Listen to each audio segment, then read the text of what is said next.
నమస్తే. ఇప్పుడు మీరు చూడబోతున్న వీడియో ఖచ్చితంగా మీకు ఉపయోగపడుతుంది, నచ్చుతుంది కూడా.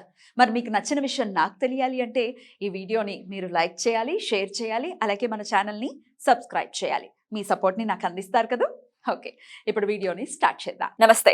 Welcome to our channel. నేను పద్మిని. ప్రస్తుతం మనతో పాటు ప్రముఖ ఆధ్యాత్మికవేత్త, ఆస్ట్రోన్యూమరాలజిస్ట్, ఎనర్జీ వాస్తు ఎక్స్పర్ట్, శ్రీ విద్య ఉపాసకులు శ్రీమతి జయప్రద గారు మనతో పాటు ఉన్నారు. మాట్లాడదాం. నమస్కారం అండి. నమస్తే అమ్మా. శ్రీపాంత్రే నమః. భార్యాభర్తల మధ్య ఇష్యూస్ మనం చూస్తూనే ఉంటాం. ఎప్పుడైనా ఇప్పుడు ఈ కొత్తగా ఈ కలియుగంలోనే ఉన్నాయని కాదు, జనరల్ గా చాలా మందికి ఉంటూనే ఉంటాయి. భార్యాభర్తలు అన్నాక రకరకాల ఇష్యూస్ ఉంటూనే ఉంటాయి. అయితే చిన్న చిన్న విషయాలకు కూడా విడిపోతాము, ఇంకా అవసరం లేదు అని చెప్పి వెళ్ళటం అనేది కూడా చూస్తున్నాం. అది ఇప్పుడు ఉన్న కొత్త అప్డేట్, ఇప్పుడున్న జంటల్లో మనం చూస్తూ ఉన్నట్టయితే. అందుకే కదా డివోర్స్ కేసెస్ ఇంతలా పెరిగిపోతున్నాయి. నిన్ననే నేను ఒక విషయం విన్నాను.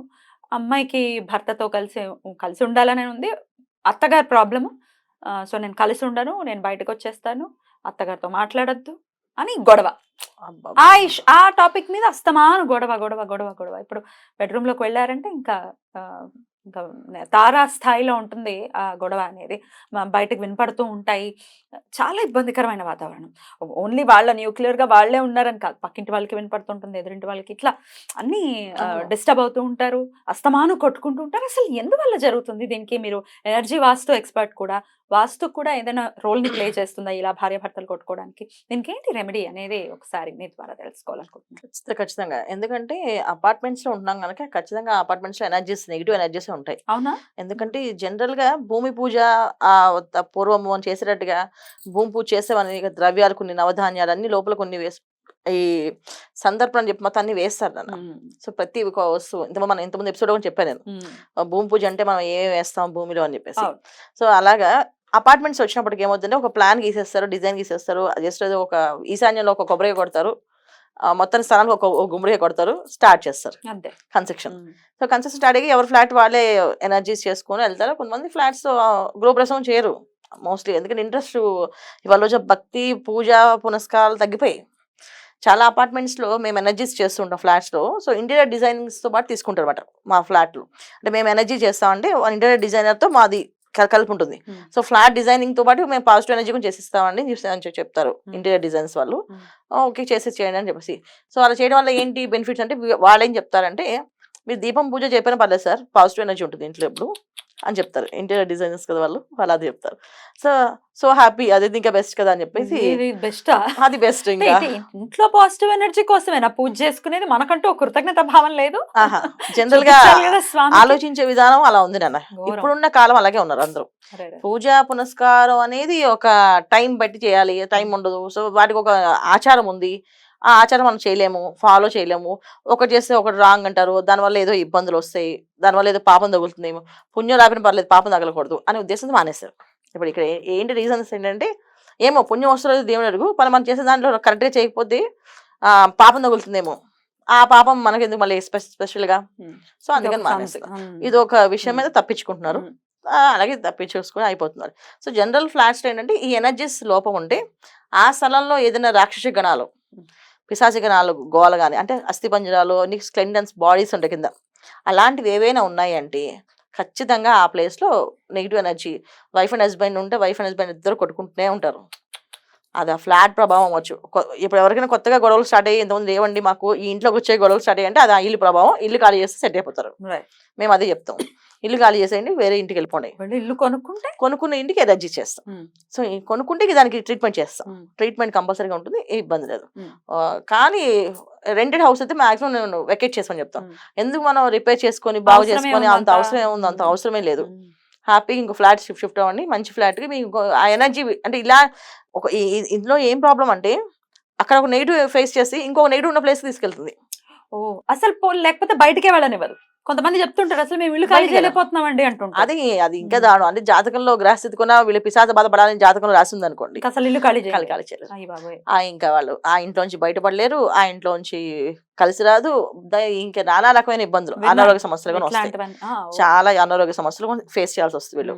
సో ఈ రెండు ఇవన్నీ ఫేస్ చేయడానికి కారణం అంటే జాతకము ప్లస్ వాస్తు రెండు మ్యాచ్ అయినప్పుడు చాలా ఇబ్బంది పడతారు. అంటే వాస్తు బాగాలేక జాతకంలో కానీ గ్రహస్థితి కూడా దశ బాగాలేదనుకోండి ఖచ్చితంగా వీళ్ళు బాధపడుతుంటారు. రైట్. సో వీళ్ళకి మనం ఎనర్జీస్ అంటే ఏంటంటే ఇల్లు మనం పగలగొట్టకుండా కూలగొట్టకుండా చేసే ఎనర్జీ ట్రీట్మెంట్. సో మీరు అన్నట్టు భార్యాభర్తల సమస్య అనుకోండి, ఇప్పుడు మనం అవన్నీ తీసేద్దాం, ఒక భార్యాభర్తల సమస్య గురించి మాట్లాడుకుందాం. సో ఒక బెడ్రూమ్లోకి వెళ్ళగానే వీళ్ళిద్దరు కొట్టుకుంటున్నారు. సో మిగతా టైంలో బాగానే ఉంటున్నారు, బెడ్రూమ్లోకి వెళ్ళి కొట్టుకుంటున్నారు. సో ఆ బెడ్రూమ్ ఒకటి ట్రీట్ చేస్తే సరిపోతుంది. సో ఆ బెడ్రూమ్లో ఏం చేయాలి వీళ్ళు అంటే, ఆ బెడ్రూమ్లో వీళ్ళు తీసుకోవాల్సిన జాగ్రత్తలు ఏంటి అంటే, ఫస్ట్ ఆ బెడ్రూమ్లో ఏమైనా కర్టెన్స్ ఏ కలర్లో ఉన్నాయి, ఓకే, బెడ్షీట్ ఏ కలర్లో ఉంది, మేము ఎనర్జీస్ అంటే అలా చెక్ చేస్తాం. సో బెడ్ మీద ఉన్న బెడ్షీట్స్ ఎక్కువ వీళ్ళు డార్క్ కలర్స్ వాడకూడదు. ఎప్పుడైతే గొడవలు వస్తున్నాయో, వైఫ్ అండ్ హస్బెండ్ ఇద్దరికి గొడవలు వస్తాయో అంటే ఆ రూమ్ లో నెగిటివ్ ఎనర్జీ ఎక్కువ ఉంది. సో నెగిటివ్ కి ఎక్కువ ఎఫెక్ట్ గా అంటే ఎక్కువ బ్యాలెన్స్ చేసేది ఏంటంటే నెగిటివ్ లాగా negative colours, dark colours. So dark colours అని తీసేయాలి. సో డార్క్ కలర్ బెడ్షీట్స్ కానీ డార్క్ కలర్ కర్టెన్స్ గా ఉన్నాయి ఆ ఇంట్లో, తీసేసేయండి ఫస్ట్. తీసేసేయండి. తర్వాత వాల్ ఏ కలర్ ఉంది, వాల్ ఎప్పుడైనా సరే ఎప్పుడు వైట్ ఉండాలి, లైట్ బ్లూ ఉండాలి, అంతమించి వేరే కలర్స్ వేయకూడదు. సో ఎప్పుడైనా బెడ్రూమ్ లో నెగిటివ్ కలర్స్ ఉన్నప్పుడు కూడా ప్రాబ్లం ఉంటుంది. వాల్స్ కొంచెం డిజైన్స్ కొంచెం మ్యాట్ ఫినిషింగ్ అని చెప్పి కలర్స్ అవి వేస్తారు కదా, పెయింటింగ్స్ అని అలాగే తీసేయాలి. సో రెడ్ కలర్ పెయింటింగ్స్ ఉన్న బొమ్మలు ఉన్నా తీసేయాలి. ఓకే, చాలా మంది బాగుంటుందని చెప్పేసి రెడ్ కలర్, బ్లడ్ కలర్ లో కొంచెం లైట్ గంధం ప్లస్ తర్వాత ఎరుపు రంగు కలిసిన ఒక బొమ్మలా వేస్తుంటారు, గీస్తారు, అలాంటివి తీసేయాలి. తర్వాత ఏదైనా ఏడుస్తున్న పెయింటింగ్స్ కానీ, అందంగా ఉన్నా సరే ఏడుస్తున్న పెయింటింగ్స్ కానీ, తర్వాత లతల్లో అల్లుకునే పెయింటింగ్స్ కానీ ఉంటాయి, తీసేయాలి. పెట్టుకోకూడదు, బెడ్రూమ్ లో పెట్టకూడదు.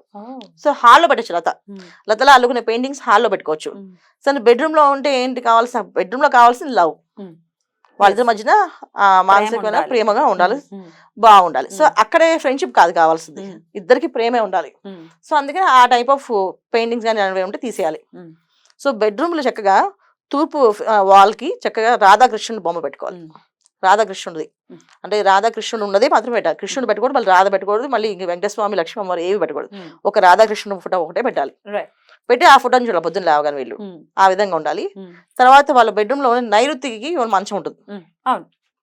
సో నైరుతి వాల్ కి ఒక yellow colour bulb, LED bulb, yellow colour the వెలుగుతున్న బల్బు, అది పెట్టాలి. వెలుగుతూనే ఉండాలి, అది ఎప్పుడు ఆల్వేస్ ఆన్ లో ఉండాలి ఆ బల్బు. సో ఆ స్విచ్ కి ఆ లైట్ కి సంబంధం లేకుండా మిగతా పెట్టుకోవాలి వీళ్ళు, ఎందుకంటే ఆ స్విచ్ ఆఫ్ చేయకూడదు, అది ఆన్ లో ఉండాలి. సో ఎప్పుడైతే ఎల్లో కలర్ బల్బ్ ఉంటుందో, ఎప్పుడైతే తూర్పుకి రాధాకృష్ణ బొమ్మ ఉంటుందో, వాళ్ళిద్దరి మధ్యలో ప్రేమ తప్పే ఉండదు. ఒకవేళ బయట ఇన్ని గొడవలు పెట్టినా బెడ్రూమ్ లోకి వెళ్ళాక ఇద్దరు కామ్ అయిపోతారు. సో అక్కడ వీళ్ళిద్దరు కామ్ అయ్యి మాట్లాడుకున్నాను, పొద్దున్న మళ్ళీ చక్కగా సెట్ అయిపోతే ఓకే మన ఇద్దరు ఈ ప్లానింగ్ ప్రకారం వెళ్దాం. సో వైఫ్ అండ్ హస్బెండ్ గొడవ ఇంకేవి అన్ని బాగానే ఉన్నాయి, వాళ్ళ పర్సనల్ జాతకాలు వాళ్ళందరూ బాగున్నాయి అంటే ఇక్కడ వైఫ్ అండ్ హస్బెండ్ మధ్య డిస్టర్బెన్సెస్. సో మెయిన్ విచక్షణ కోల్పోవడం కారణం ఏంటంటే మనలో ఉన్న పేర్లో ఉన్న number, date of birth combination, జాతకం. ఎప్పుడైతే మనకు అలా మారిపోతున్నాం, బేసిక్గా మంచి వాళ్ళమే కానీ ఎందుకు ఈ విషయంలో ఎందుకు ఇంత ముందుగా ఉన్నాం అంటే ఒకసారి చూసుకోవాలి, చూసుకుంటే సెట్ అయిపోతుంది. డెఫినెట్లీ కానీ మరి మ్యాన్ హ్యాండ్లింగ్ చేస్తున్నారండి, అయినా మేము కలిసి ఉండాలంటే అలా సజెస్ట్ చేయరు కదా, కొట్టేస్తున్నారు అని అంటే, లేకపోతే అట్లా సజెస్ట్ చేయం. బట్ గొడవల్ని కానీ మ్యాన్ హ్యాండ్లింగ్ క్లోజ్ చేసేసి చూడండి, ఎనర్జీ క్లోజ్ చేస్తాం. మనం ఇప్పుడు ఏదైతే ఇంట్లో మనం ట్రీట్మెంట్ చేస్తున్నామో ఇది చేయగా మ్యాన్ హ్యాండ్లింగ్ ఆగిపోతుంది. డెఫినెట్ గా వాళ్ళు అసలు నోరెత్తడానికి ఉండదు, చేతడానికి ఉండదు, ఆ ఎనర్జీస్ అది ఉండదు. ఎనర్జీ ట్రీట్మెంట్ అనేది అంత ఈజీ ఏం కాదు, అందుకే చెప్పేది ఈ విషయం. బ్యూటిఫుల్ గా ఎక్స్ప్లెయిన్ చేశారు. థ్యాంక్ యూ సో మచ్ అండి. నమస్తే. శ్రీమాత్రే నమః.